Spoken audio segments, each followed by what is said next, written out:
Queridos irmãos, em Cristo Jesus, a paz seja convosco. Eu sou o pastor Eusébio e é um grande prazer estar com vocês aqui para dar continuidade ao nosso plano anual de leitura da Bíblia. E hoje nós iremos estudar os capítulos 25 a 27 de Gênesis. Nós iremos falar hoje sobre a história de Jacó e Esaú. A princípio, queria destacar com vocês o seguinte, que a mãe de Jacó e de Esaú tinha dificuldade de engravidar e oraram a Deus, ela e Isaac. E finalmente Deus lhe permitiu a bênção de concepção. Então ela concebeu e deu à luz a dois garotos, gêmeos, Jacó e Esaú. E eu quero ler com vocês aqui o trecho do capítulo 25 em que narra o nascimento dos dois. Diz assim, verso 25: Saiu o primeiro, ruivo, todo revestido de pelo, por isso lhe chamaram Esaú. Depois nasceu o irmão, segurava com a mão o calcanhar de Esaú, por isso lhe chamaram Jacó. Era Isaac de 60 anos quando lhes deu à luz. Então, pode-se dizer que Jacó e Esaú foram resposta de Deus às orações que eles insistentemente fizeram a Deus pedindo um filho. E esses garotos, eles eram diferentes um do outro, porque cada um deles representava uma nação, conforme Deus havia dito para Rebeca. E o tempo passou, eles nasceram, cada um começou a desenvolver a sua personalidade. Jacó era mais voltado às tarefas domésticas, como cuidar das coisas de casa, cuidar do rebanho, da agricultura, e tinha mais contato com a mãe e também com o pai. Esaú gostava do campo, de caçar, de viver as aventuras. A emoção da caçada era o que satisfazia Esaú, bem como o cheiro do orvalho, o cheiro do campo, das flores silvestres. Essas coisas satisfaziam Esaú. Sorte que o Isaac tinha uma simpatia maior por Esaú, pelo fato das caças que ele tanto apreciava e que constantemente Esaú trazia para casa. Já Rebeca já tinha mais afeição com Jacó, por ser mais caseiro e atencioso, uma pessoa mais sensível.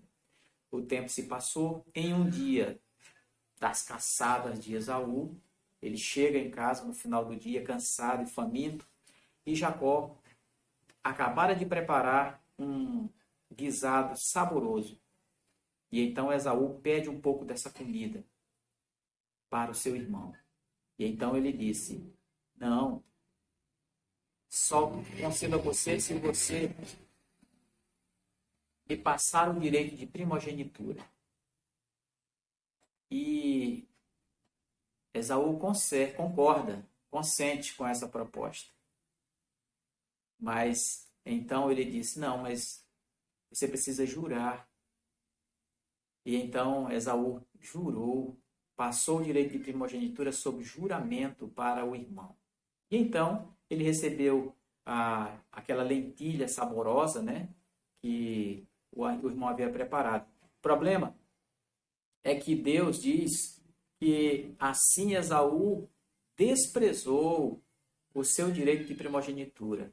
Ele acabou trocando uma coisa que era espiritual, uma bênção espiritual, importante para a família, por algo temporário, por um desejo pessoal, por uma satisfação própria.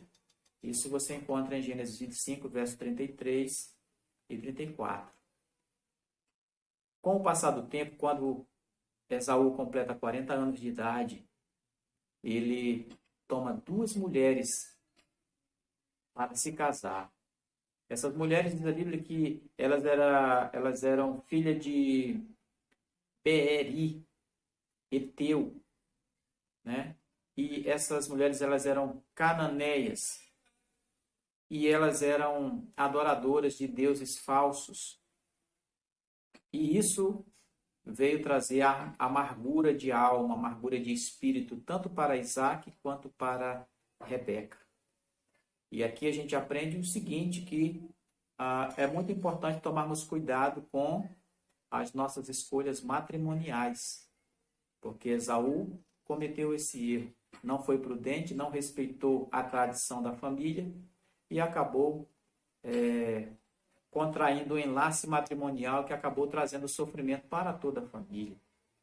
Bom, depois de ter passado o direito de primogenitura para o seu irmão mais novo, um certo dia, depois de velho, Isaac perdeu a visão e então ele chama o seu filho Esaú e pede que ele vá ao mato, pegue uma caça, prepare um guisado para que ele comesse e então pudesse agora abençoar o filho, colocar sobre ele a bênção patriarcal. E então a Rebeca escuta essa conversa e assim que Esaú pega as suas armas e desce para o mato em busca de uma caça, ela chama Jacó. Diz para ele pegar um cordeiro, trazer, que ela prepararia, e ele deveria apresentar esse cordeiro ao pai e se passasse por Esaú. A princípio ele tem receio de atrair para si maldição e não bênção, mas ela o assegura para ele. Qualquer maldição que houvesse, cairia sobre ela e não sobre ele. Então ele, confortado com isso, também interessado na bênção da primogenitura, concorda. E então eles fazem conforme planejado, vão colocar o plano em exercício. E Jacó, depois que tudo estava pronto, chegou-se a Isaac, seu pai, e que o apalpou e disse: meu filho Esaú? Ele disse sim. Depois ele disse: olha, a voz é de Jacó, porém as mãos são de Esaú, porque ele havia coberto, né, as mãos com o pelo do cabrito que eles haviam sacrificado. E aí, dessa forma, Isaac comeu a comida e, depois de satisfeito, abençoou a Jacó como se fosse Esaú. E dessa forma, Jacó acaba levando a bênção, que era para o seu irmão mais velho, ele acaba levando essa bênção. Não é? Agora, interessante notar o seguinte, que as palavras de Rebeca acabaram se tornando para ela uma realidade, porque o Jacó cometeu o pecado de ter enganado o próprio pai. E ela também acabou sendo punida pela separação do filho que ela tanto amava, que era o companheiro diário dela. No futuro, ela, pelas circunstâncias do clima que se estabeleceu, ela acabou sendo privada da companhia do filho, né? E mais tarde, depois que Esaú chega e que ele se torna ciente do que aconteceu, ele, no capítulo 26, o versículo 37 de Gênesis, ele diz, Esaú dizendo: não é com razão que se chama Jacó, pois já 2 vezes me enganou, tirou-me o direito de primogenitura e agora usurpa a bênção que era minha. E ele disse ainda: não reservaste, pois, bênção nenhuma para mim?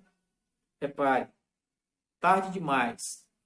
Esaú percebe que a bênção que ele desprezou lá atrás, ela era extremamente importante. E aqui a gente tem uma lição a aprender, que muitas vezes desprezamos o nosso chamado. Fomos chamados por Jesus para desenvolver uma obra, para servi-lo, para adorá-lo, para ser suas testemunhas. E às vezes desprezamos esse chamado. Fazemos igual Esaú. Esaú trocou o seu direito de primogenitura por um alimento. E às vezes nós trocamos também o chamado de Deus a nós por coisas de pouco valor ou de nenhum valor. Porque, como disse o próprio Cristo, que adianta o homem ganhar o mundo inteiro e perder a sua alma? Então, fica aqui essa observação para nós. E, mais importante, depois que Esaú percebeu que não havia mais nada para ele, ele diz o seguinte, o texto de Gênesis 27, verso 34, nós lemos assim: como Como ouvisse Esaú tais palavras de seu pai, bradou com profundo amargor e lhe disse: abençoa-me também a mim, meu pai. Então a gente percebe que Esaú agora busca recuperar um bem que ele perdera, que ele desprezara, ele agora busca recuperar. O autor da carta aos Hebreus diz que ele buscou com pranto, porém era tarde demais. Então, meus amados irmãos, que nós possamos reconhecer o chamado de Deus na nossa vida e saibamos apreciar esse chamado, que nos apeguemos a Ele, nos agarremos a Ele com todas as nossas forças, que nada nesta vida, nada neste mundo venha nos desprender, venha fazer com que nós nos desprendamos do chamado tão especial de Deus a todos nós. Fiquem todos na paz, em nome de Jesus, e até a próxima oportunidade, se assim Deus nos permitir.